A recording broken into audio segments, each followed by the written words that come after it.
هاي يا جماعة، معاكم شيلا.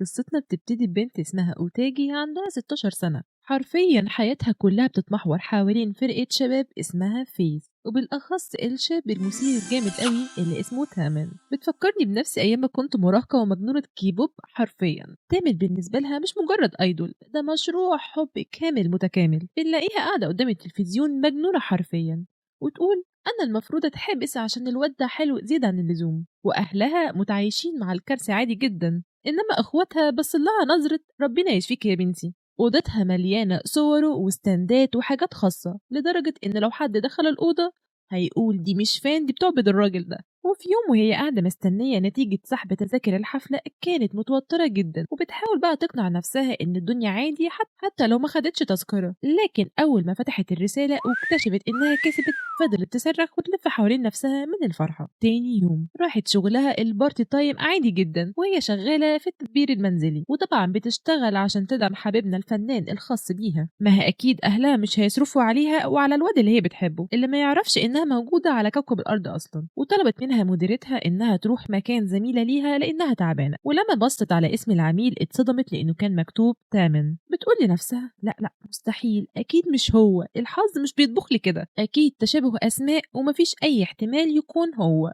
لكن أول ما وصلت العمارة بدأت تشك شوية، لأن المكان شكله تعبان جدا، مستحيل أيدول مشهور يعيش هنا أصلا. فتحت الباب من هنا واتصدمت من هنا، الشقة كأن إعصار عدى عليها، هدوم مرمية وأكل في كل مكان، وجو كده يخليك تفتح الشباك غصب عنك. وفي الركن كده قاعد تامن بنفسه متكور زي الكورة، قاعد كأنه واحد بقاله 4 شهور بياكل نودلز وبيعيط في الضلمة. لكن مش نسخة المسرح اللي البنات كلها بتصرخ عليها. وتاجي حاولت تتصرف طبيعي وتعمل نفسها مش عارفاه وبدأت تنظف، لكن وهي شغالة سمعته بيكلم نفسه وبيقول أنا خايف الناس تكتشف حقيقتي ويكرهوا شخصيتي الحقيقية، أكيد الناس هتفضحني وهيكرهوني، والأكيد إني شكلي هموت مطعون في حارة ضلمة. وهنا أوتاجي بدأت تستوعب إن تامن اللي الناس شايفاه على المسرح مجرد شخصية بيحاول يمثلها عشان يسعد الفانز، أما الحقيقة فهو شخص خجول جدا وعنده كمية قلق مش طبيعية. أوتاجي هنا عقلها عمل ريستارت وقالت استنى، هو ده الحقيقي؟ بس بدل ما تهرب، لا يا سيدي، البنت دخلت في مود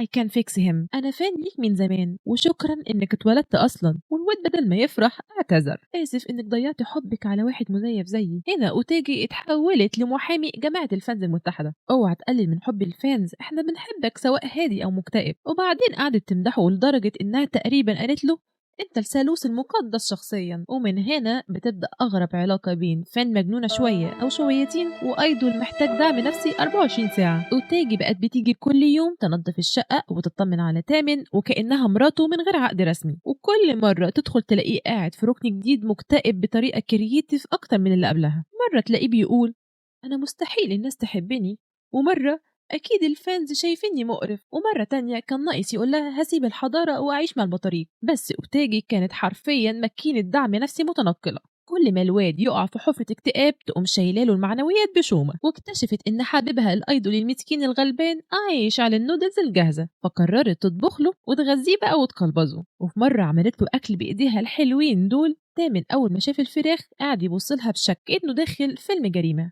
كان مقتنع إن الأكل ممكن يكون مسموم وهو كمان مش متعود ياكل من إيد حد. لكن لما لقاها مصممة ياكل، بلع الأكل مرة واحدة، وفجأة الواد رجعت له الروح والطاقة والثقة بالنفس، وتحول لشخصيته التانية المثيرة الجامدة موت. ودي بقى يا بنات النسخة الخطيرة، النسخة اللي فيها الكاريزما والابتسامة والكلام اللي يخلي أي بنت تنسى اسمها. قرب من أوتاجي وبدأ يكلمها بطريقة لطيفة جدا لدرجة إن كانت هيغمى عليها، لكن بعد شوية رجع تاني لشخصيته المكتئبة وكأن البطارية فصلت. وتاجي بدأت تشوف تامن قد إيه بيتعب فعلا عشان الفانز، يا عيني مسكين خالص، الواد حافظ تفاصيل كتير وبيحاول يفضل مثالي قدام الناس طول الوقت. وفي يوم مدير أعماله طلب منه ينزل سيلفي للفانز، هنا بدأت معاناته الجديدة. تامن كان ماسك الموبايل كأنه داخل امتحان فيزياء، كل صورة ياخدها يقعد يبص عليها ويقول أنا شكلي وحش قوي، وتاجي قاعدة تقنعه إنه حلو وطبيعي وإن البنات أصلا بتموت عليه. ومع التشجيع بدأ يطلع أحلى تعبيرات وش وابتسامات، لكن كل ما تاجي تشوفه قريب منها وهو في مود الأيدول المثير قلبها يقف شوية، وبقت تحاول تفكر نفسها إنه أيدول لكل الناس مش ليها هي بس. وقبل ما تمشي فكرته ياكل العشاء، وهي واقفة عند الباب ناداها فجأة: أنا حاسس إني أحسن دلوقتي وأقدر أطلع على المسرح في الحفلة من غير ما انهار، وده بسببك أنتِ. أنا كنت زمان بحس إني تراش، أما دلوقتي أنا بقيت أبجريد تراش. وتاجي حاولت تقلل من الموضوع وتقول إنها بس بتعمل شغلها، بس تامن قال لها بهدوء: أنتِ تستحقي إنك تسمعي كلام حلو، واعترف إن الناس دايما بتقول له كلام لطيف بعد العروض، وإنه بيكون سعيد فعلا بكل كلمة. بس قالت له بسرعة: أنا سعيدة جدا. والأول مرة ابتسم ليها ابتسامة صادقة وخجولة فعلا، وتاجي حرفيا قلبها وقف. أما تامن أول ما شافها وقعت شنطتها افتكر إنها اتقرفت من ابتسامته، فقام مستخبي بسرعة، لكن أوتاجي هجمت عليه حرفيا وقالت له: ابتسامتك دي مينفعش تتخبى أبدا. والاتنين وقعوا سوا على الأرض. وطبعا في نفس اللحظة بالظبط دخل المدير عليهم. المدير أول ما دخل وشاف المنظر وقف ثواني كده بيحاول يستوعب الكارثة اللي حصلت. تامن وقع على الأرض وأوتاجي فوقيه، والاتنين وشهم أحمر، وطبعا الاتنين اتبهدلوا في التوبيخ بعدها، خصوصا تامن لأنه الأيدل المثالي ما ينفعش يتساب يعيش في فوضى بالشكل ده. أما أوتاجي فهربت من الشقة وهي حرفيا مش قادرة تبص في وش نفسها، وفي الطريق كان مخها خلاص هيولع، لأنها بدأت تحس إن مشاعرها تجاه تامن بقت أعمق من مجرد إعجاب فان بأيدول. هي بدأت تحب النسخة الحقيقية منه، الخجول المكتئب المرهق اللي بيحاول يبان قوي طول الوقت. تاني يوم انتشرت أخبار عن فان مجنونة اقتحمت بيت أيدول وحضنته، وفي المدرسة البنات قاعدين يتكلموا عن الموضوع بحماس، وقاعدين يتكلموا عن البنت وما يعرفوش إنها صاحبتهم. وتاجي قاعدة وسطهم تقول لهم: أيوة فعلا دي مجنونة، وهي أصلا المتهمة الرئيسية. لكن أول ما نزلت صورة تامن الجديدة كل البنات نسيت أي حاجة وبدأ يصرخوا من جماله. أما أوتاجي فكانت كل ما تبص للصور تفتكر شكله الحقيقي في البيت، شعر المنكوش، ابتسامته الخجولة، ونظراته الهادية، وحاولت بقى تطلع الأفكار دي من دماغها، لكن في النهاية وقعت على الأرض من الإحراج. وفي مشهد تاني تامن كان قاعد مستنياها تيجي لشغل التنظيف بتاعها. أول ما الجرس رن جري يفتح الباب بسرعة، لكن اتصدم لما لقى عاملة التنظيف القديمة مش أوتاجي. أما أوتاجي فكانت قاعدة في البيت بتحاول تقنع نفسها إنها لازم ترجع مجرد فان طبيعية. وأخيرا جاء يوم الحفلة، الأنوار ولعت وفيس طلعوا على المسرح، وأوتاجي كانت وسط الناس ماسكة اللايت ستيك بحماس وعينيها كلها على تامن. الفرقة خلصت أول جزء من الحفلة، وبعدين كل عضو بدأ يشكر الفانز بطريقته. أما تامن فأول ما بدأ يغني صوت الجمهور كله عالة. الواد كان واقف على المسرح كأنه شخص مختلف تماما عن اللي بيقعد مكتئب في الركن متكور. كل الثقة الكاريزما والطاقة رجعت له، وأوتاجي قلبها كان بيدق بسرعة وهي بتبصله، لأنها مهما شافت الجانب الحقيقي بتاعه هيفضل بالنسبة لها الشخص بيلمع فوق المسرح بشكل يخطف القلب. وفي جزء من الأغنية كل عضو بيطلع على منصة منفصلة في نص الاستاد، وأوتاجي كانت حرفيا متأثرة جدا. جزء منها مبسوط إنه قدر يوصل لكل الناس دي، وجزء تاني زعلان لأن تامن مبقاش قريب منها زي الأول. وفجأة صرخت بأعلى صوتها وقالت قد إيه هو رائع. وتامن سمع صوتها فعلا وبص ناحيتها وسط الزحمة وشاف البانر اللي هي ماسكاه باسمه. اللحظة دي خلت ابتسامته تطلع بشكل تلقائي. وبعد الحفلة وتيجي ماشية وسط الزحمة فجأة حد شدها لجوه مكان خاص بعيد عن الناس، ولما بصت لقت تامن واقف قدامها وشكله متضايق جدا. انا شفتك وانت بتعيطي وسط الجمهور. وتيجي اتوترت جدا وقالت له ايه سيبها، وفكرته ان باقي الفانز عايزين وقت معاه برضه وانها ما ينفعش تكون انانيه. لكن تامن قرب منها اكتر وقال لها حاجه خلت قلبها يقف: انا ما بقتش قادر اعيش من غير دعمك. وبعدين دفن وشه في كتفها بهدوء. وتاجي هنا حرفيا نسيت انها تتنفس، لان الاول مره تحس انه محتاجها هي بالتحديد. لكن بعد لحظات رجع لشخصيته الخجوله وتوتر من نفسه وجري بسرعه عشان يرجع للفانز. أما وتاجي فوقفت تبص له وهو بيبعد، وقلبها متعلق بيه أكتر من أي وقت فات. في نفس اليوم بالليل وتيجي حلمت بيه إنه بيكلمها بطريقة رومانسية جدا ويقرب منها أكتر وأكتر.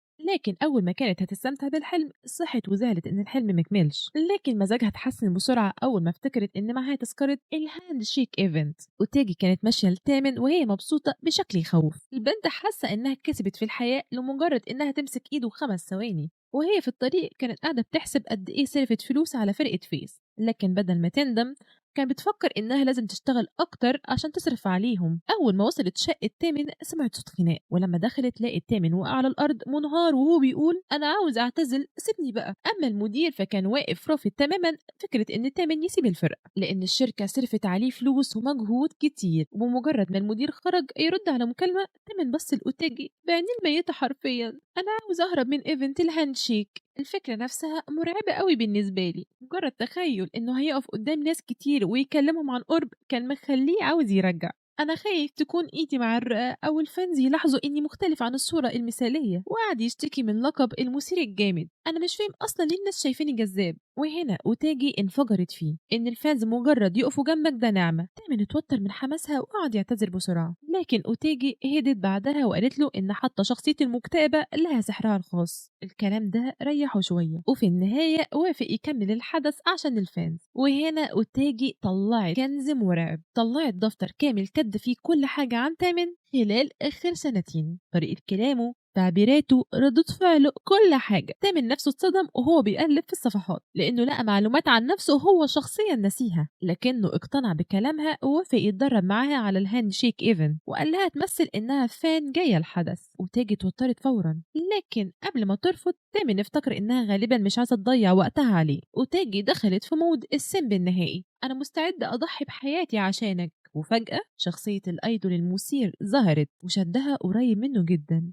وتاجي حرفيا هنجت وراحت قاعدة في الركن تحاول تستوعب إنها لسه عايشة. أما تامن رجع بسرعة لشخصيته المكتئبة وخاف يكون أذاها، وقال إنه لازم يبطل قبل ما يسبب ليها مشاكل. لكن أوتاجي اعترفت إنه مساعدته بتخليها سعيدة فعلا، وقالت له إن في أصعب فترات حياتها صوته كان بيريحها. الكلام ده أثر فيه جدا، فحاول يتدرب تاني، لكن كل شوية بيقرب منها. وفي مرة وصل بيه الموضوع إنه شالها فعلا وعمل نفسه بيطلب ايديها، وتيجي هنا خلاص كانت هتطلع في روحها، لكن زي ما توقعت تامن رجع تاني في مود الواد الكئيب. وفي النهاية قعد يشرب شاي وهو مرعوب، وطلب منها تقيمه يوم الحدث الحقيقي. وأوتيجي قلبها كان بيدوب من شكله، لأنه رغم خوفه كان بيحاول بجد عشان يسعد الفانز. وأخيرا يا جماعة جاء يوم الهاند شيك ايفنت. المكان كان مليان ناس والفانز كانوا متحمسين يشوفوا فيس، وأوتيجي واقفة في طابور وقلبها بيدق بسرعة. لكن وهي مستنية بدأت تسمع الفانز اللي خارجين من عند تامن كلهم مبسوطين جدا وبيتكلموا عن قد إيه هو لطيف، وده خلاها تفتكر إن تامن مش ملكها لوحدها، هو فعلا بيحب كل الفانز. لكن فجأة اتنين قدامها في الطابور بدأ يتخانقوا بصوت عالي والجو قلب خناقة كاملة، وتاجي اتوترت جدا وخافت تامن يسمع الكلام المؤذي ده، فدخلت وسطهم وطلبت منهم يخرجوا، وقالت إن تامن ما يستحقش يسمع القرف ده. لكن الأمن جه بسرعة وطرد الاتنين، وطرد أوتاجي معاهم. وهنا البنت استوعبت إنها ضيعت الحدث كله، وفي طريق رجوعها بالقطر كانت بتسمع باقي الناس بيتكلموا بحماس عن قد إيه الفعالية كانت عظيمة، أما هي فكانت قاعدة منهارة خصوصا بعد كمية الفلوس اللي دفعتها. ولما وصلت الشغل قالوا لها إن في حد مستنيها، ولما رفعت عينيها لقت تامن واقف ووشه كله قلق، وأول حاجة قالها أنت ليه ما جاتيش؟ وتاجي اتوترت وكدبت وقالت إنها ضيعت التذكرة، لكن تامن قرب منها ومسك إيديها بإيده بهدوء قال لها أنا هحقق أي طلب ليكي. وتاجي سكتت شوية وبعدين قالت إن نفسها في لحظة واحدة بس يكون فيها ليها هي لوحدها، لكن تامن قال لها لأ، ورجع لشخصيته المكتئبة وقال بعينين مليانة دموع أنا مش عايز لحظة واحدة بس، أنا عايزك تفضلي تمدحي فيا وتشجعيني طول الوقت. واعترف إن غيابها في الحدث كسر قلبه فعلا، وتيجي هنا قلبها حرفيا في دباديبه، لأن حتى وهو بشخصيته الخجولة والمكتئبة كان لطيف ومثير قوي في نفس الوقت. تاني يوم وتيجي بنلاقيها قاعدة مع أصحابها في المدرسة وكل البنات بيتكلموا عن نجاح الهاند شيك ايفنت. واحدة منهم قالت إنها لو شافت في يوم صورة لتامن مع بنت البنت دي هتختفي من على وش الأرض. أما أوتاجي فكانت قاعدة تضحك بتوتر وتوافقهم، وهي حرفيا البنت الأقرب لتامن أكتر من أي حد. وبعد المدرسة راحت شقته كعادتها، لكن أول ما دخلت لقيته متوتر بشكل غريب، واتضح إنه عنده برنامج تلفزيوني جديد، والمشكلة إن الحلقة عن الأيدولز بملابسهم الكاجوال. وهنا بدأت أزمة تامن الجديدة، الواد حرفيا ما عندوش هدوم غير الهودي الكئيب بتاعه. وتاجي حاولت تطمنه قالت له انت شكلك حلو قوي، لكن هو فهم الموضوع غلط فورا وافتكر انها تقصد ان الهودي المقرف ده انسب حاجه لشخصيته. وفي النهايه قررت تاخده وتعمل شوبينج، وبنلاقي وتاجي في المول مستنيه تامن وهو متنكر كعادته في كيس بلاستيك، لكن اول ما شافته لابس الهودي وحاطط كيس على وشه حست انها ماشيه مع مجرم هارب، ومع ذلك دخلوا يشتروا هدوم. وأوتاجي بدأت تختار له اوتفيتس واكسسوارات، وواضح جدا انها فاهمه ستايله اكتر منه شخصيا، كل حاجه كانت بتختارها بناء على سنين من مراقبته كفان. وبعدين دخل يقيس الهدوم، لكن أول ما خرج شخصية الأيدول المثير اللي ظهرت، وأوتيجي حرفيا كان هيغمى عليها من المنظر. الواد بقى وسيم بطريقة غير قانونية، وكل لبس يجربه يخليه يبان كأنه خارج من مجلة أزياء.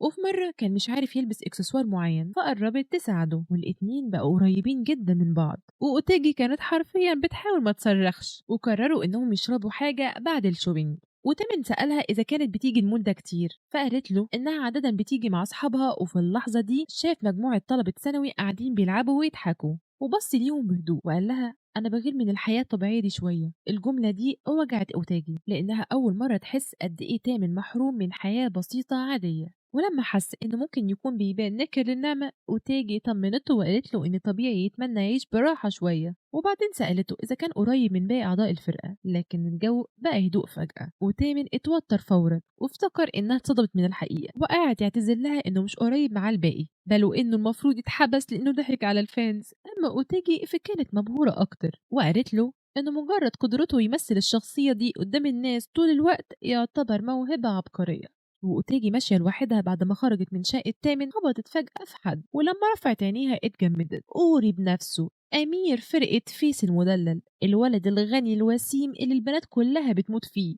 وأوري ساعدها تقوم، لكن أوتاجي أول ما استوعبت إنها ماسكة إيده بعدت بسرعة واتوترت، طلعت تجري. وهي ماشية افتكرت إنها نسيت مروحة الإيد بتاعتها عند تامن، فقررت تروح تجيبها. فرجعت بسرعة لشقة تامن تدور عليها، لكن محدش رد على الباب. فجربت تفتحه واتفاجئت إنه مفتوح، وفجأة سمعت صوت خناق من جوه. وتيجي اتوترت على طول وافتكرت ان في ستوكر عند تامن، فمسكت اللايت ستيك بتاعتها كانه سلاح حرب وقربت ناحيه الصوت. لكن اول ما بصت جوه اتصدمت. اوري واقف بيزعق لتامن وبيرخم عليه وبيضربه بالمروحه بتاعتها هي شخصيا. واول ما الاتنين لاحظوا وجودها، اوري تحول فورا لشخصيه الامير اللطيف وبقى يهول تامن بالمروحه كانه ملاك بريء. لكن اوتاجي كانت شايفه كل حاجه وفجاه انفجرت، مش عشان اوري بيزعق لتامن، لا، عشان استخدم المروحة بتاعتها عشان يضربوا بيها. مسكت أوري حرفيا وزقته بره الشقة وبيتزعق فيه. أما تامن فكان واقف مرعوب من رد فعلها. وبعد ما أوري خرج، وتاجي جريت على تامن تسأله لو كان كويس. أوري كان دايما كده وأنا متعود عليه، والجملة دي عصبتها أكتر. لكن قبل ما تكمل كلامها الباب اتفتح بعنف، وأوري رجع يشتمهم لأنه اتطرد بره وطلب من أوتاجي تعتذر له. لكن اللي رجع يعتذر كان في الآخر تامن. وهنا أوتاجي دخلت في مود الدفاع النهائي عن حبيبها، أقصد الأيدول بتاعها، وقالت إن مجرد وجود تامن بيحسن الاقتصاد العالمي. وأوري بدأ يستفزها أكتر وقال لها إيه أصلا اللي يعجب حد في تامن الحقيقي، ومسكه من الهودي بتاعه وهو بيستهزأ بيه إنه بقى السنتر. لكن أوتاجي مسكت إيد أوري فورا وقالت له بمنتهى الجدية إن تامن اتولد عشان يبقى السنتر. أوري بعد كلام أوتاجي وقف ساكت شوية، وواضح إنه اتفاجئ فعلا من قد إيه هي بتدافع عن تامن. أما تامن فكان واقف وراها بيبص لها بصدمة كأنه مش مستوعب إن في حد شايفه بالشكل ده فعلا. أوري فجأة قرب من أوتاجي وسألها إذا كانت فعلا شايفة تامن مميز للدرجة دي. وهنا البنت دخلت في خطبة كاملة، قعدت تتكلم عن قد إيه تامن بيشتغل بجد، وإزاي رغم خوفه وضعفه بيطلع على المسرح ويخلي الناس سعيدة. والأول مرة أوري سكت بجد، وواضح إنه ما كانش متعود يسمع حد يتكلم عن تامن بالطريقة دي. أما تامن فكان باصص لأوتاجي بنظرات هادية بشكل يخلي القلب يسيح شوية.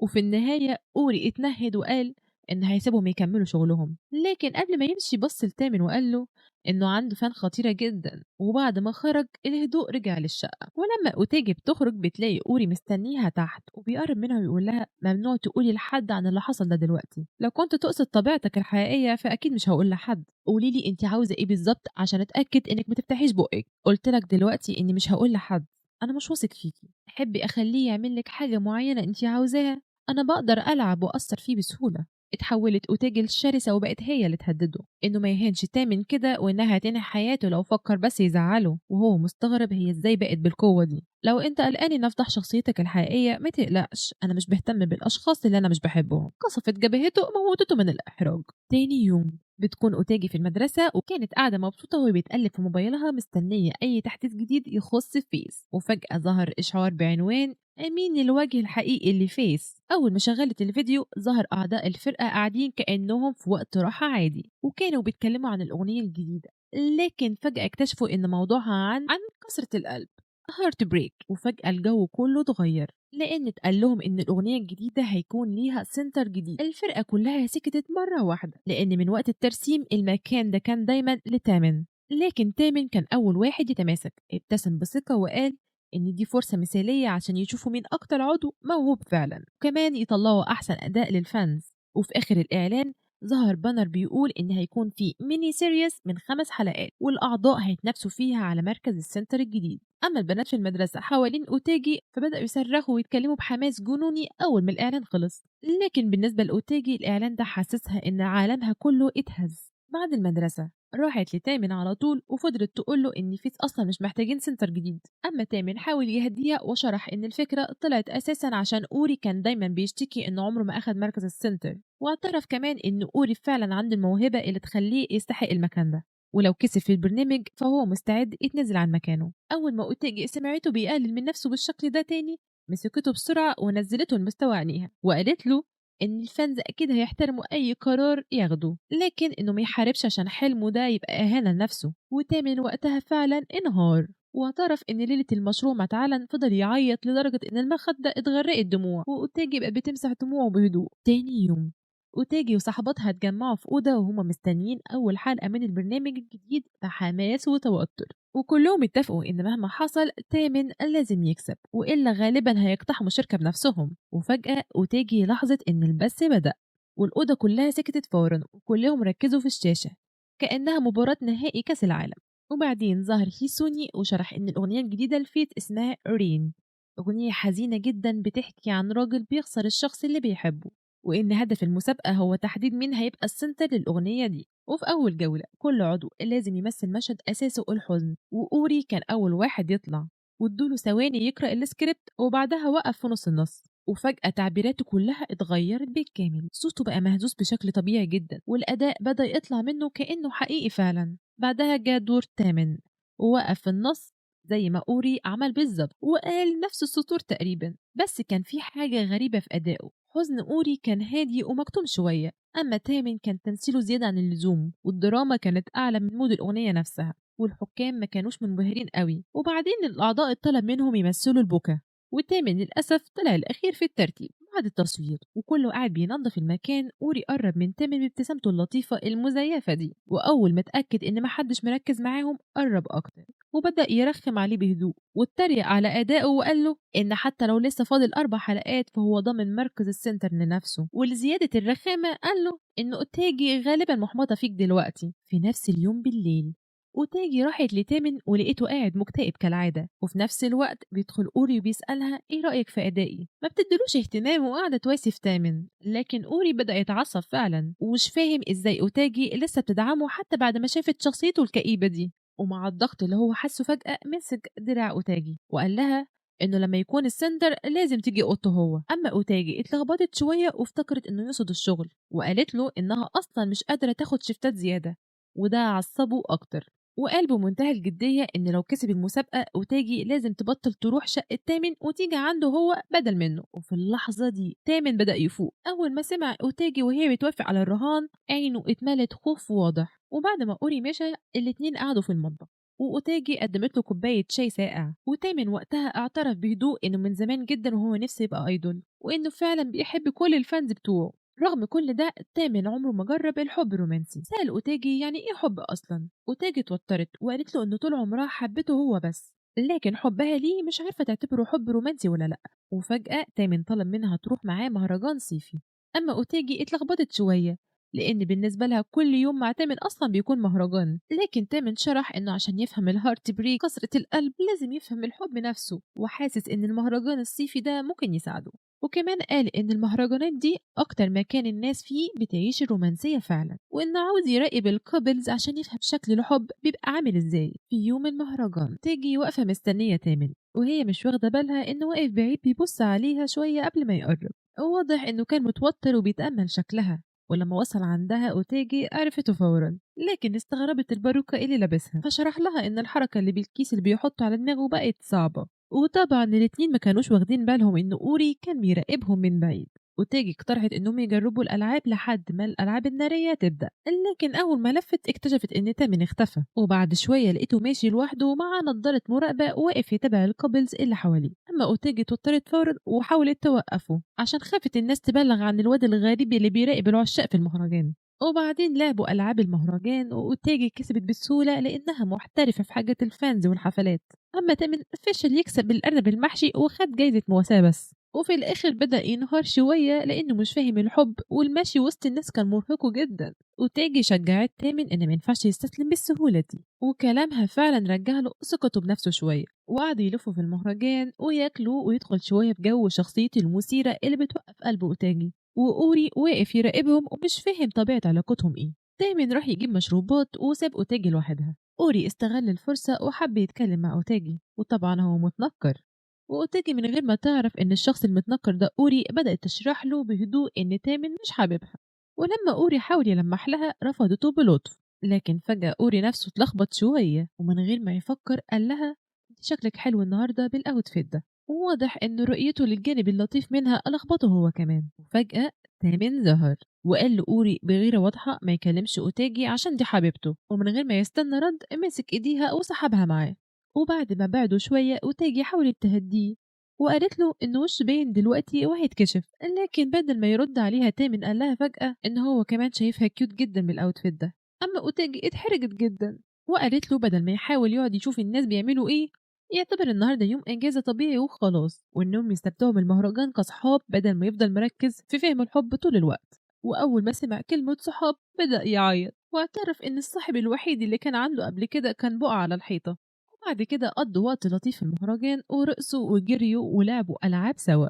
وفي وسط اليوم أوتاجي كانت مبسوطة وهي شايفاه بيضحك وبيتصرف بحرية كأنه شخص طبيعي مش أيدول. وفي الآخر راحوا ملعب فاضي يتفرجوا على الألعاب النارية وقعدوا يتكلموا عن الماضي لحد ما فتحوا موضوع شعر تامن البينك. وتامن اعترف إن شعر البينك كان سببه عشان يدي نفسه ثقة ويفكر نفسه إنه أيدول كل ما يطلع قدام الناس.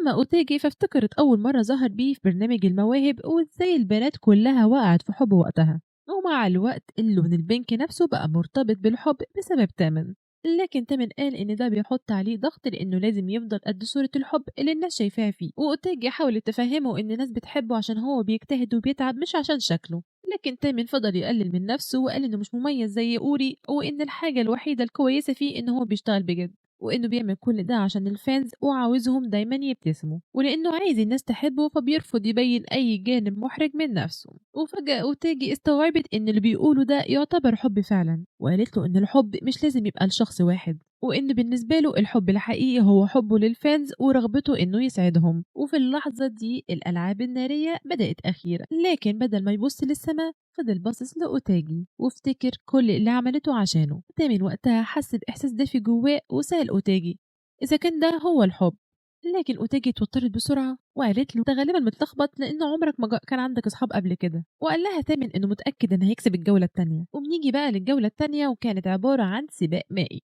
وتامن كسبوه بسهولة جدا. وأوتاجي وهي بتتفرج عليه رجع لها سؤاله اللحظة إذا كان فعلا فهم معنى الحب ولا لأ، لكن أول ما تامن لف للفانز وابتسم ليهم اختفى التفكير ده فورا. وفي نفس الوقت أوتاجي كانت قاعدة بتقص كروت وصور تامن كأنه طقس سحري عشان تداوله يكسب. وفجأة وسط كل ده جالها اتصال من مدير الشغل وقال لها إن في عميل طالبها بالاسم تيجي تنظف عنده بكرة. تاني يوم وتاجي راحت للعنوان واتصدمت إن البيت أكبر بكتير مما كانت متخيلة. وأول ما الباب اتفتح ظهر أوري، وتاجي ثبتت مكانها فورا وقالت له إن اتفاقهم كان إنها تروح له بس لو كسب مركز السنتر، لكن أوري أصلا كان متضايق منها وما كلفش نفسه يشرح حاجة ومسكها من دراعها وسحبها لجوه.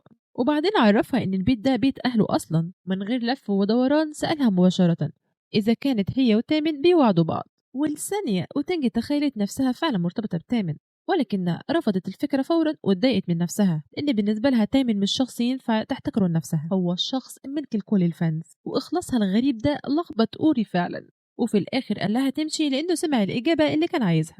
وتيجي بدأت تزعق لأوري على طريقته الغريبة معاها، لكن فجأة لاحظت إنه بيقرب منها وهو تعبان خالص، وساعتها اكتشفت إنه سخن جدا. وبعد ما أوري فاق لقى نفسه على السرير وعليه كمادات، فقعد يزعق لها لأنها شالته وحطته في السرير من نفسها. وبعدين سألته ليه جابها هنا مخصوص عشان يعرف علاقتها بإيه بتامن، وأوري اعترف بإحراج إنه ما كانش عنده طريقة تانية يتواصل معاها. أما أوتاجي فقالت له بكل بساطة إنها أصلا نظفت البيت كله وهو مغمى عليه، وأوري اتصدم طبعا. وبعدين طلب منها إنها تيجي تاني بكرة، لكن أوتاجي قالت له يحجزها رسمي من الشركة اللي هو عاوزها. وبعد ما خرجت راحت ناحية شقة تامن، وفي الطريق بدأت تتوتر جدا لأن آخر مرة شافته كانت في المهرجان لما كانوا بيدوروا على معنى الحب، لكن وهي شغالة في الشقة كان معتاد لاحظت إن تامن حالته أسوأ من الطبيعي، وفي الآخر سألها بتردد إذا كانت راحت بيت أوري، ولما استغربت وراها رسالة من أوري فيها صورة لظهرها. يا جماعة أوري ده مش سهل خالص، وتاجي عرفت إن الكذب هيعقد الدنيا أكتر، فاعترفت إن أوري فعلا حجزها لبكرة كمان، بس بسرعة طمنته إن ما يقلقش من الموضوع ده. أما تامن فسأل إذا كان أوري تعبان لأنه ما جاش التدريب النهاردة، واضح إن أوري قال للباقيين إنه واخد راحة، لكن تامن كان متأكد إنه مش عاوز يبين ضعفه لحد. وأوتاجي وقتها بدأت تحس إن شخصية أوري شبه الحيوانات البرية شوية. تامن كان قلقان على أوري رغم إنهم مش متفاهمين، ولما أوتاجي راحت له اكتشفت إن حرارته عالية جدا، لكنه كان بيتعصب كل ما حد يقلق عليه. وفجأة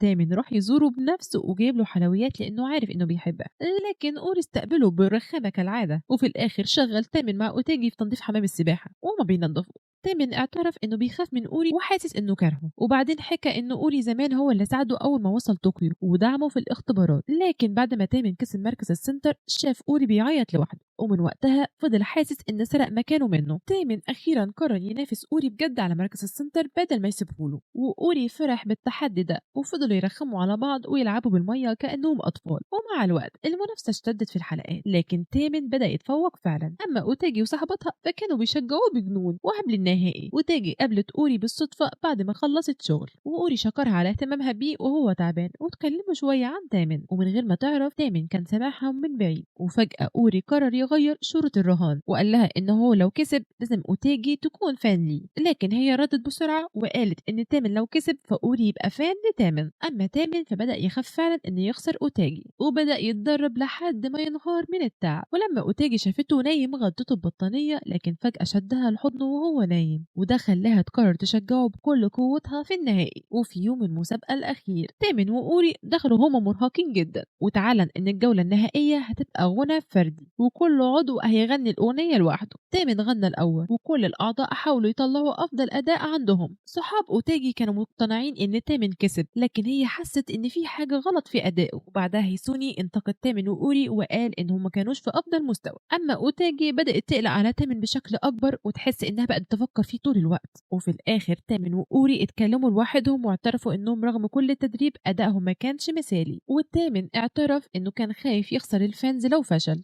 لكن أوري طمنه بطريقته وقال له إن الفانز الحقيقيين هيفضلوا معاه مهما حصل. تامن أدرك إن أكتر حاجة مخوفاه مش خسارة الفانز لكن خسرت أوتاجي. وفي الحلقة النهائية اتعلن إن كيتو هو السنتر الجديد، يعني لا أوري ولا تامن. وأوتاجي عيطت لأنها عارفة قد إيه تامن تعب عشان المسابقة، لكن رغم خسارته فضلت ترفع بانر وتقول إنه هيفضل السنتر بتاعها. وأول ما تامن شافها مقدرش يمسك دموعه وفضل يغني وهو بيعيط، لأن أخيرا حس إن في حد لسه مؤمن بيه مهما خسر. أوتاجي افتكرت قد إيه تامن رغم خسارته قدم أداء أبهر الناس فعلا، وإن فانزو حتى زادوا بعد الحلقة دي. وهي مروحة مع كلبها بوتشي اتصدمت لما شافت تامن واقف على السطح وكأنه ناوي يرمي نفسه، فجريت بسرعة وشدته بعيد عن الحافة. تامن كان محطم جدا وقال إنه مستحقش يعيش وكان نفسه يتولد من جديد كهامستر يسعد الناس. وأوتاجي بتحاول تهديه وقالت له إن حتى حياة الهامستر صعبة، لكن ده خلاه يكتئب أكتر. وتاجي حاولت ترفع معنويات تامن، لكن هو أخيرا اعترف إن أكتر حاجة وجعاه هي خسارة مركز السنتر، وحاسس إنه خذل كل الفانز اللي وثقوا فيه.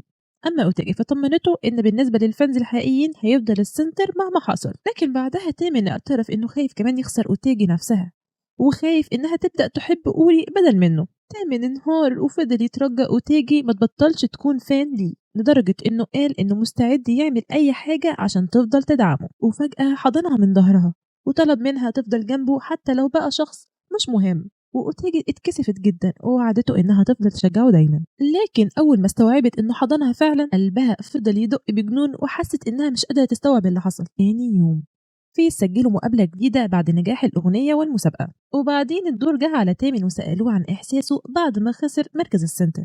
تامن اعترف بصراحة إنه متضايق جدا، بس مهما كان مكانه في الفرقة فهو هيدي كل اللي عنده.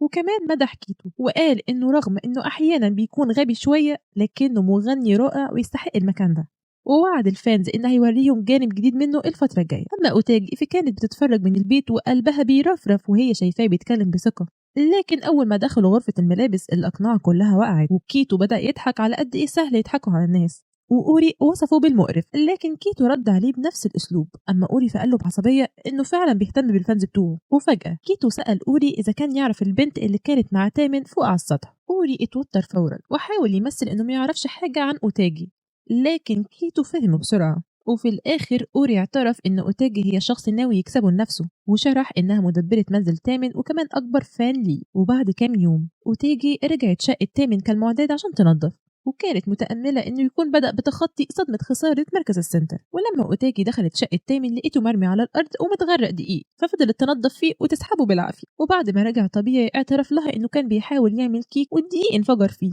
لكن أوتاجي كانت مركزة أكتر في إنه لابس مريالة أصلا. ولما سألته ليه لابسها اتكسف وقال إنه بيحاول يعمل لها كيكة كهدية شكر ليها. أما أوتاجي فتوترت فورا وقالت له إنه مش محتاج يعمل كل ده ولازم يركز على تطوير نفسه أكتر. وطبعا تامن كالعادة فهمها غلط فورا وبدأ يطلع مشروم الاكتئاب. وتيجي اتلخبطت وقالت له إن حتى لو عمل كيك من الطين هيبقى طعمه شوكولاتة طالما هو اللي عامله، والجملة رجعت له الحماس فورا ورجع يكمل الخبيث بحماس، بينما أوتيجي قاعدة تراقبه بخوف. ولما حاولت تساعده رفض وقال لها إنه عاوز يعملها بنفسه، ورغم إنه كان ماشي بالخطوات صح لكنه كان كارثة في المطبخ، ولدرجة إنه كان هيحرق نفسه وهو بيسيح الزبدة. فأوتيجي طلبت منه على الأقل تفضل واقفة جنبه تراقبه بدل ما يولع في البيت كله ويجيب لها مصيبة. ومع الوقت لاحظت انه شكله مبسوط فعلا وهو بيطبخ، وافتكرت انها زمان عملت له كيك في عيد ميلاده. ولما سالته لو كان بيحب يعمل الموضوع ده كتير قال لها ان الفانز دايما بيعملوا له كيك لكنه عمره ما بياكلهم، بس مجرد استلامها منهم بيسعده جدا. واوتاجي اتاثرت جدا لان الفانز اكيد كانوا بيحطوا حبهم كله في الكيك.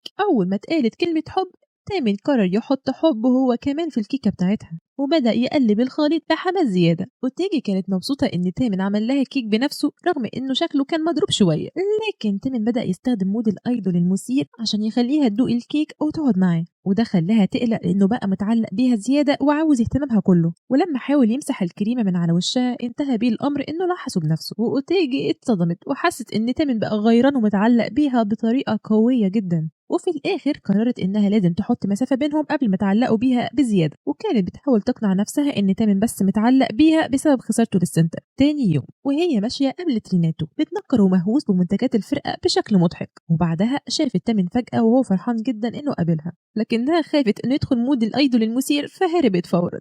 أما تامن فجرة وراها واتكعبل من الحر والتعب، وتاجي قعدته على دكة وادت له مية وفضلت تزعق له عشان مهمل في نفسه. تامن قعد يوري أوتاجي لعب صغيرة بيحبها واتضايق لما افتكر إنها هربت منه، ولما رفضت تخرج معاه اتجرح جدا، فوافقت في الآخر يلفوا سوا على الأماكن اللي زارتها الفرقة قبل كده. وفي كل مكان كان يدخله تامن شخصيته اللطيفة هي اللي بتظهر ويعمل حركات تخلي أوتاجي تموت من الإحراج. أوتاجي وتامن خرجوا سوا واتفرجوا على فيلم الفرقة، والفيلم ركز على خسارة تامن للسنتر لكنه خلى أوتاجي تتأثر أكتر وتحس قد إيه هو مميز. أما تامن فكان مهتم أكتر بفرحتها وهي بتتفرج، وبعدها حالته بدأت تتحسن فعلا ورجع يشتغل بحماس أكبر لدرجة إنه وتارو حس إنه أوتاجي هي السبب في التغيير ده. تاني يوم راحت أوتاجي لشقة تامن، لكن لقت كيتو هو اللي فتح لها الباب. كيتو جمع أوتاجي مع تامن وأوري لأنه شايف إنهم متعلقين بيها بزيادة. وفي البداية اتكلم عن حلم الفرقة بالنجاح العالمي، لكن بعدها بدأ يعامل أوتاجي كأنها خطر على الفرقة لدرجة إنه سماها الفن الشريرة، وقال إن الفانز المفروض يعرفوا حدودهم، وده عصب أوري وتامن لأنهم فعلا بيهتموا بالفانز. وفي الآخر الخناقة بين كيتو وأوري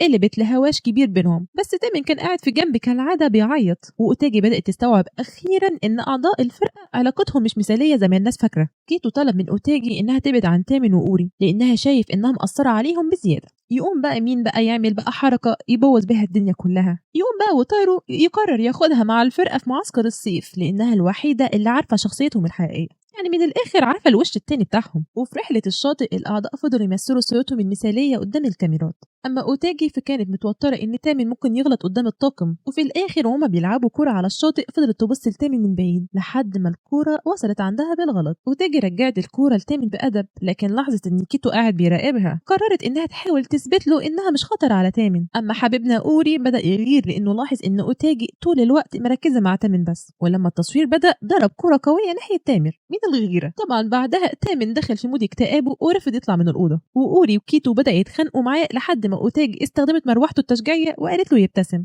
وفورا رجع يمثل شخصيته اللطيفة، والباقيين رجعوا يتصرفوا طبيعي قدام الكاميرات. في نفس اليوم بالليل أوتاجي كانت بتنظف بعد التصوير، وأوري كان واقف بيراقبها من بعيد، وبعدين اتصل بيها عشان ترجع تاخد المروحة اللي نسيتها. ولما راحت اتفاجئ إنها لابسة يوكاتو وتوتر شوية من شكلها. أما أوتاجي فضلت تتكلم بحماس عن تامن من غير ما تفهم ليه أوري متضايق من تعلقها الكبير ليه. فجأة أوري سحب أوتاجي بسرعة وخباها تحت الغطاء لما سمع كيتو جاي. كيتو كان هيعمل منهم شاورما، ولما كيتو مشى أوري طلعها وقال إنه كان بيحاول يحميها من الزعيق، وبعدين فاجئها وطبطب على راسها وسألها ليه ما تبقاش فان ليه هو بدل تامن. تقوم بقى أوتاجي مطلعة نوتة ضخمة مليانة كلام عن حبها ودعمها لتامن، لكن أوري طردها فورا قبل ما تبدأ تقرأ له منها. وفي الطريق قابلت تامن وهو مغطي وشه بالفوط زي الموميا لأنه متوتر ياخد شاور من الباقيين، ولما شافها باليوكاتو اتوتر جدا والغيرة بقت عنده فوق لما عرف إنها كانت عند أوري. لكن أوتاجي طمنته وقالت له إنها كانت بتجيب المروحة مش أكتر. أما تامن فاعتذر لأنه حاسس إن حملها مشاكل زيادة في المعسكر. تاني يوم التصوير استمر في أماكن مختلفة زي المعبد وأكشاك الأكل، وأوتاجي كانت طول الوقت بتجري تساعد الطاقم وكيتو واقف لها زي الصقر بيراقبها. في نفس اليوم بالليل الطاقم قرر يصور فقرة بيت الرعب، وأوتاجي راحت المخزن تجيب معدات لكن الباب اتقفل عليها واتحبست جوه. ولما اتأخرت تامن بدأ يقلق وراح يدور عليها بنفسه، وأول ما لقاها دخل عندها لكن الباب اتقفل عليهم هما الاتنين. حيطة مايلة جاية تسند على حيطة مايلة، أما أوتاجي فكانت بتحاول تطلب النجدة. أما حبيبنا تامن بدأ ينهار ويطلع مشروم الاكتئاب، فعشان تهديه فضلت تطمنه إن أكيد حد هيلاحظ اختفائهم وهيدور عليهم. لكن وهي بتحاول تواسيه تامن لاحظ إنها هي نفسها تعبانة، واعترف لها إنه بيركز معاها أكتر مما هي متخيلة، ولاحظ قد إيه تعبت وهي بتحضر حاجات التشجيع للرحلة، وده خلى أوتاجي تتكسف شوية. وبعدها سمعوا أصوات بره وأنقذوهم أخيرا، وأوتاجي اعتذرت للكل لكن تامن دافع عنها فورا وقال إن الباب اتقفل لوحده. وفي الآخر اتكشف إن المخرج هو اللي لعب في الباب أصلا عشان يحبس تامن وياخد رد فعله المرعوب قدام الكاميرا. بعد حكاية المخزن دي تامن هدى الموضوع وقال إن الفرقة كلها هتحاول تخلي فقرة الرعب ممتعة. وفي آخر يوم تصوير كيتو كان بيساعد أوتاجي يجهزوا الطبخ، وكشف إنه أصلا بيهتم بتامن أكتر من بيبان عليه. ولما أوتاجي حاولت تنكشه وتقوله إنها حاسة إنه فعلا بيحب الأعضاء حاول ينكر كالعادة. وبعد انتهاء التصوير تامن قاعد مع أوتاجي على البحر وصور سلطان صغير بكل فخر، اتكلم معاها عن سبب دخول كيتو لعالم الايدول وانه عايز يساعد عيلته ماديا، وده خلى تامن يتحمس يشتغل بجد اكتر عشان يدعم كيتو كمان. وبعدين جت موجة خبطت أوتاجي وبلتها، فتامن بسرعة حط الجاكيت بتاعه عليها، لكن حبيبنا أوري شاف المنظر من بعيد وافتكر انهم يبوسوا بعض فاتضايق ومشى. ومن بعدها فضل يفكر في أوتاجي طول الوقت رغم انه قابل بنات قبل كده بعدد شعر راسه. ايه المميز في حبيبتنا أوتاجي؟ وفي يوم شافها وهي ماشية مكتئبة بسبب الواجب الصيفي، وفضل يراقبها من بعيد وهي بتشجع الفرقة حتى وهي بتحاول تتحمس للمذاكرة عشان تشتري منتجات تامن.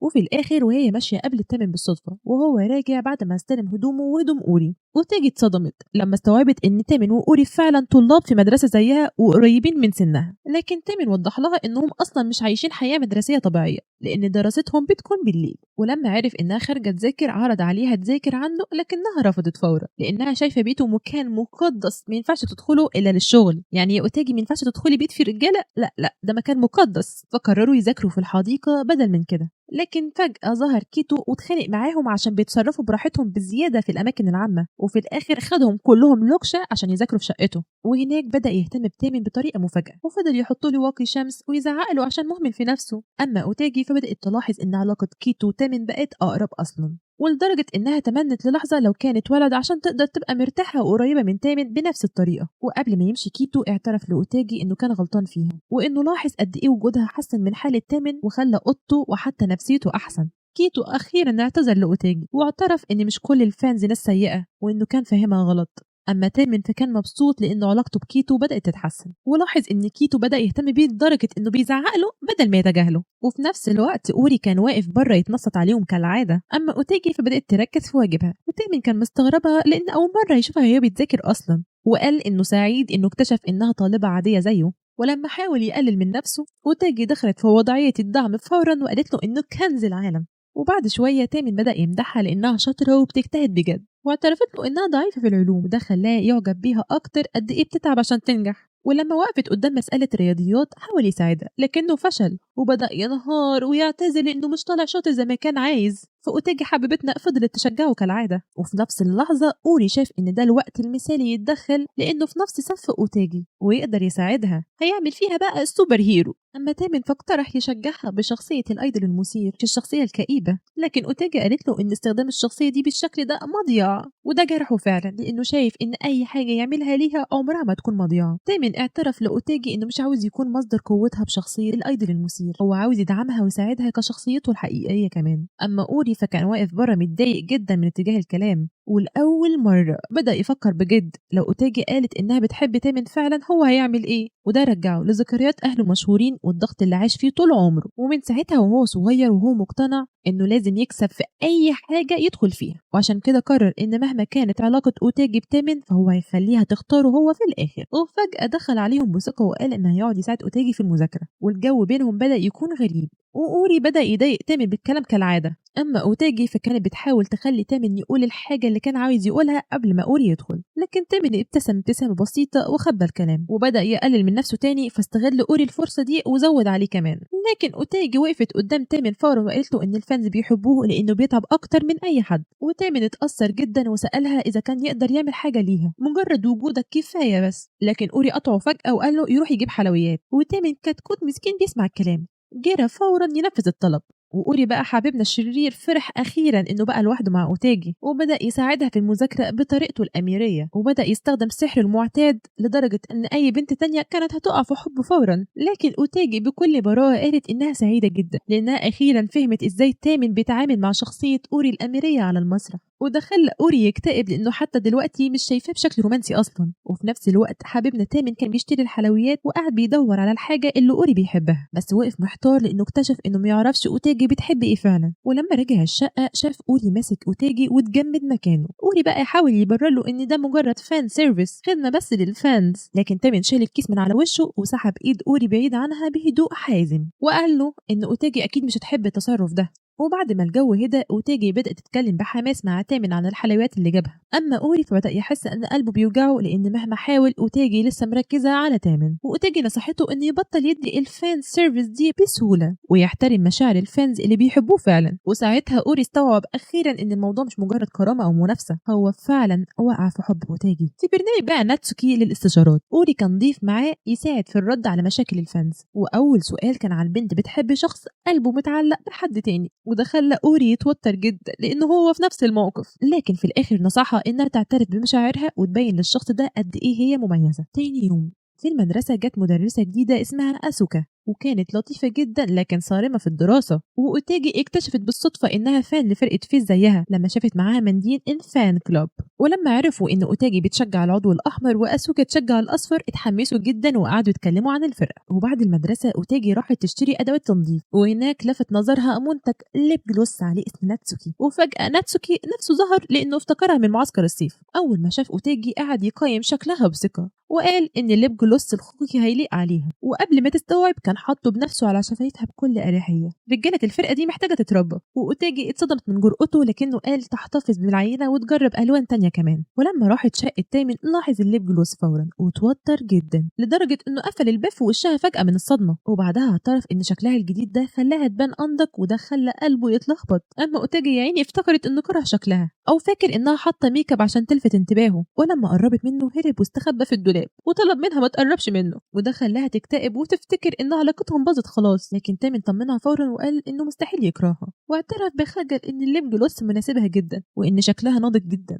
أما أوتاجي فمخها وقف من الإحراج بعد المجاملة دي، ولما قالت له إن ناتسوكي هو اللي اداهولها اتفاجئ جدا لأن ناتسوكي المفروض يكون قافل على نفسه بيكتب الأغاني مش بيتمشى في السوبر ماركت، يبقى هو كده هرب من شغله، واتضح إنه تعبان نفسيا ومضغوط من كتابة أغنية البرنامج الجديد. وكيتو وتامن كانوا قلقانين عليه جدا لأن فشل الأغنية ممكن يوقف البرنامج كله. وفي نفس الوقت أوتاجي اتعينت قائدة لفريق الطبخ في مهرجان المدرسة وبدأت تخطط لطبق تاكوياكي بالجبنة. أما تامن فكان أكتر واحد حاسس إن ناتسوكي فعلا بيعاني حتى لو بيحاول يبقى عادي. أما بقى ناتسوكي لاحظ إن أوتاجي بدأت تغير تامن فعلا وده خلاه يتحمس يرجع يكتب الأغنية. أما أوتاجي فبدأت تستوعب إنها بقت عايزة تامن يحبها مش مجرد يدعمها كفان، وتامن واجهها بمشاعره بعد ما حس إنها متضايقة من فكرة إنه بيكرهها، لكنها اتوترت جدا وما قدرتش تعترف. وفي المدرسة بعد ما أوتاجي شافت أسوكا ماسكة شخص غريب، لما شال الكاب طلع ناتسوكي، والغريب إنهم كانوا يعرفوا بعض أصلا. وتاجي اتصدمت لما عرفت إن أسوكا أصلا الإكس بتاعت ناتسوكي، خصوصا إنها كانت فاكرة إنها فان ليه، بس هي بتعامله بعدائية واضحة. وفي نفس الوقت علاقة أوتاجي وتيمين بقت متوترة بعد ما حاولت تبعد عنه شوية، لكن تيمين اعترف إنه حاسس بالوحدة لأنها أقرب شخص ليه، وقال إنه عايز يعرفها أكتر ومش قصده يضغط عليها. أما أوتاجي فكانت محتارة بين مشاعرها كبنت وبين إحساسها إنها لازم تفضل مجرد فان، وفي الآخر طلبت منه وقت عشان تفهم قلبها، وتيمين وافق بهدوء وقال إنه هيستنى لحد ما تعرف مشاعرها الحقيقية لأنه خايف تكرهه. لكن اللحظة الرومانسية اتفجرت لما ناتسوكي دخل فجأة وسألهم بكل هدوء إذا كانوا بيوعدوا بعض، واتضح إنه كان بيتنصت على معظم الكلام أصلا. ولما تامن قال 3 شهور، وتاجي صرخت بسرعة إن ده وقت شغلها كمنظفة مش علاقة. أما ناتسوكي فقرر يقعد عند تامن لأن التكييف عنده اتعطل.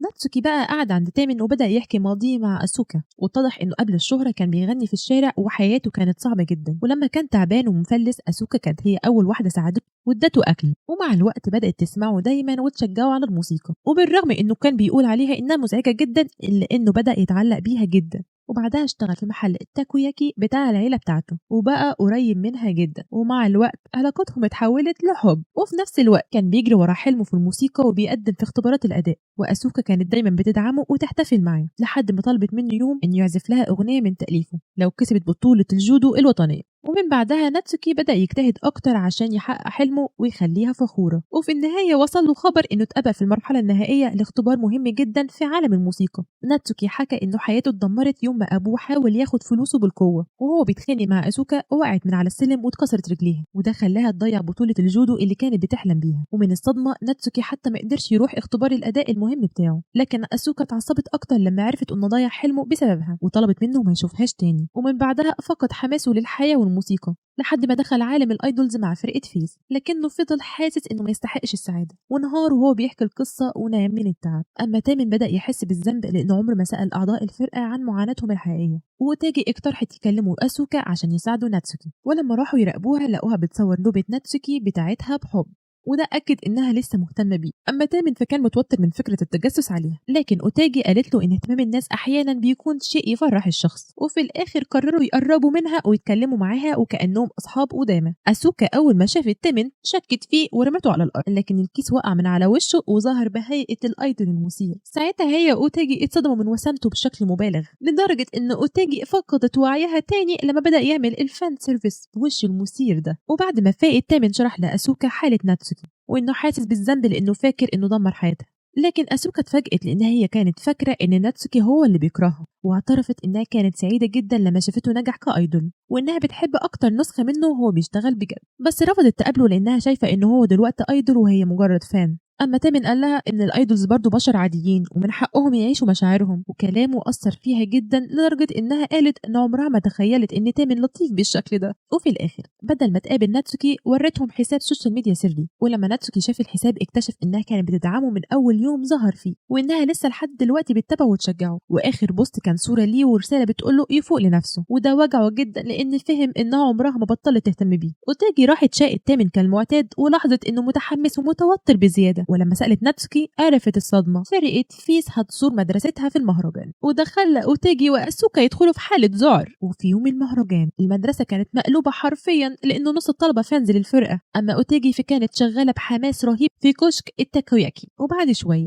قابلت تامن بتنكر كالعادة، وأول ما شافها باليونيفورم انبهر جدا. لكن أوري ظهر فجأة قبله وخطف أوتاجي عشان تلفلفه في المهرجان، وحبيبنا تامن واقف وراهم بطريقة غيرة سوداوية، ولفوا سوا على الأنشطة والألعاب والأكل. وفي ركن كده تامن اتوتر جدا لما شاف رسومات فانز ليه متعلقة في المعرض، بس حبيبنا أوري كان بيحاول يعلق رسمة لنفسه في وسط صور تامن. ومع الوقت أوتاجي بدأت تستمتع فعلا بوقتها مع الاتنين، وده خوفها شوية. وفي لعبة الأكواب الدوارة أوري غار فجأة لما تامن خبط كتفه في أوتاجي، فنط بره اللعبة ولف الأكواب بعنف لدرجة الناس زعقت له. وفي النهاية رجعوا الكشك أوتاجي يرتاحوا، واعترف تامن وأوري إن دي أول مرة يعيشوا أجواء مهرجان مدرسة طبيعي لأنهم دخلوا عالم الأيدولز بدري جدا. وتاجي كانت سعيدة جدا إنها أخيرا خلت تامن وأوري يعيشوا أجواء مهرجان المدرسة اللي اتحرموا منها زمان. وفي وسط المهرجان ظهر كيتو متنكر بشكل غريب كالعادة، ولما شاف التاكوياكي ركز فورا على الأرباح اللي الكشك بيعملها، وكمان بدأ يهتم بتامن من غير ما يحس وفضل ينظف وشه وهو بياكل. وأوتيجي لاحظت إن كيتو بقى متفاهم وضعها أكتر بعد ما عرف إنها طالبة فعلا، وبعدها قابلوا ناتسوكي متنكر وشكر أوتاجي وتامن لأنهم ساعدوه يخلص الأغنية. أما أوري بدأ يتخانق معاه كالعادة لكنه اعترف إنه موهوب جدا، وتامن لاحظ إن خناقتهم بقت ألطف شوية وكأنهم قربوا من بعض. وفي نفس الوقت أسوكا كانت بتدور على ناتسوكي وسط المهرجان، ولما دخلت معرض الرسم شافت رسومات فانز لطيفة ليه وابتسمت من قلبها وبدأت تفكر إنها لازم تعتذر له بجد. وفجأة صوت ناتسوكي طلع في سماعات المدرسة كلها، والطلاب اتصدموا أول ما عرفوا إن فيس موجودين فعلا في المدرسة. أما أوتيجي فابتسمت بهدوء لأنها كانت عارفة إن الحفلة هتبدأ، والفرقة أعلنت عن حفلة مفاجأة على المسرح الرئيسي. وناتسوكي أخد جزء كبير من الكلام لأنه كان بيقدم الأغنية الجديدة اللي كتبها بنفسه، وقال إنها موجهة لكل شخص بيحاول يجتهد في حياته. أما أسوكا اتصدمت لأنها بدأت تشك إن دي نفس الأغنية اللي وعدها بها زمان. ولما الأغنية بدأت ناتسوكي خطف الأنظار بصوته والراب بتاعه، والأغنية كانت مليانة مشاعر عن تعب الشباب وأحلامهم. أما حبيبتنا أوتيجي كانت بتشجع بجنون وسط الجمهور ومبسوطة جدا. بعد الحفلة أسوكا كانت قاعدة الوحيدة على السطح لحد ما ناتسوكي ظهر فجأة وقعد جنبها، ولما سألته عن الأغنية اعترف إنه كتبها مخصوص ليها، وإن الكلمات كانت طريقته عشان يشجعها حتى لو أحلامها اتغيرت. ناتسوكي اعترف لأسوكا إن الأغنية كانت ليها وللطلبة اللي بتعلمهم كمان، وده خلاها تعيط أخيرا بعد سنين وهي بتحاول تخبي مشاعرها. ناتسوكي حضنها واعتذر عن كل اللي حصل زمان وشكرها لأنها كانت السبب اللي خلاه يكمل ويحقق حلمه كمغني. أما أوتيجي كانت سرحانة تتخيل لو تامن كان زميلها في المدرسة من البداية، وللأسف وهي سرحانة كتبت اسمها مع اسم تامن على السبورة من غير ما تحس. وفجأة تامن دخل الفصل ولحق يشوفها وبدأ يساعدها ينظف السبورة وهو بيطربها قد إيه هي مجتهدة، لكن بعدها فجأة بدأ يقلق إنها ممكن كانت هتبقى أسعد مع أصحابها بدل ما تضيع وقتها معاه،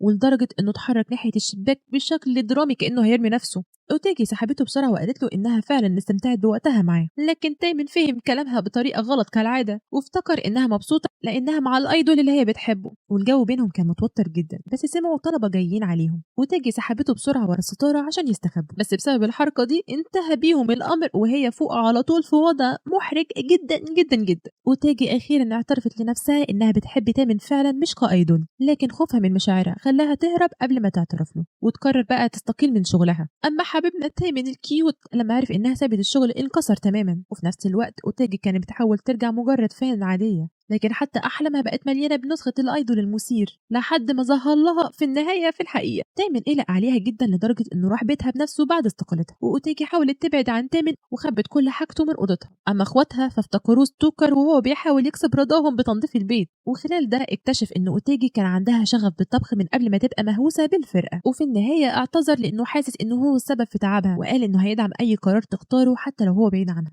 تامن قال لأوتيجي إن أهم حاجة عنده إنها تكون سعيدة حتى لو هو بعيد عنها، وكلامه مع اخواتها خلاها تفتكر انها اصلا بتحب شغل التنظيف ومساعده الناس من قبل ما تدخل حياته. لكن بعدها تامن وقع من التعب اثناء التدريب ورجع البيت مريض، ووتارو طلب من اوتاجي تروح تهتم بيه لانها اكتر شخص يقدر يهديه. ولما راحت عنده كانت حرارته عاليه وبدا يهلوت ويشوف نسخ كتير منها حواليه، ورغم حالته كان لسه قلقان عليها وبيقول لها انت تعبانه جدا ولازم ترتاحي. واوتاجي وهي بتهتم بيه بدات تستوعب ان حبها ليه مش السبب الوحيد اللي خلاها تحب شغلها، لكنها برضو حاسه ان قربها منه بقى معقد ومؤلم جدا. أعضاء فيس راحوا يزوروا تامن وهو مريض وكلهم اتصرفوا بطبيعتهم العشوائية المعتادة، وكيتو طبخ لهم أم رايس، بس حبيبنا ناتسوكي فشل حتى رسم بالكاتشب. أما أوتاجي فكانت مرتاحة وسط شخصيتهم الحقيقية أكتر من نسختهم الأيدولية. وبعدها الأعضاء قالوا لها إنها لازم تختار اللي يسعدها مش اللي يريح تامن بس. ولما تامن صحى شكرها بصدق على كل حاجة عملتها عشانه، وقال لها إنها تقدر تختار أي طريق هي عاوزاه حتى لو هتبعد عنه. وهو بيقول لها الكلام ده كان بيعيط لأنه مش عايزها تسيبه، وده خلى أوتاجي تقرر إنها عايزة تفضل جنبه بكل نسخه الحقيقية مش بس كايدول. وفجأة شغلها القديم كلمها يرجعها للشغل، فوافقت ترجع كهاوس كيبر عند تامن. وفي النهاية حياتهم